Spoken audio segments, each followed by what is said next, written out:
Monday market key level setup. Nifty 24,470 buy above லைனா செயல்படும். அதுவே 24,382 செல் பிலோ லைனா செயல்படும். அதனுடைய சப்போர்ட்னு எடுத்துக்கிட்டீங்கன்னா 24,404 ஃபர்ஸ்ட் சப்போர்ட்டா இருக்குங்க. இதுவே அதுக்கு கீழே 24,342 அதற்கு அடுத்த சப்போர்ட்டா செயல்படும். 24,302 அதுக்கு ஃபைனலா வந்தா 24,278 வரைக்கும் போக வாய்ப்பு உண்டு. இதுவே ரெசிஸ்டன்ஸ் 24,492, 24,530, அதற்கு மேல போகும் பொழுது 24,572, அதிகபட்சம் 24,660 வரைக்கும் போக வாய்ப்பு உண்டு. இதே இண்டிவிஜுவல் ஸ்ட்ரைக் பார்த்தோம்னா 24,450 கால் 97 ரூபாய்க்கு மேல இருந்தா மார்க்கெட் அப்சைட்ல இருக்குங்கிறத பார்த்துக்கோங்க.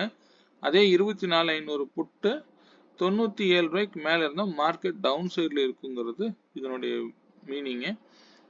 இதுக்கு தேவையான கீ லெவலை நோட் பண்ணிக்கோங்க. தேங்க்யூ.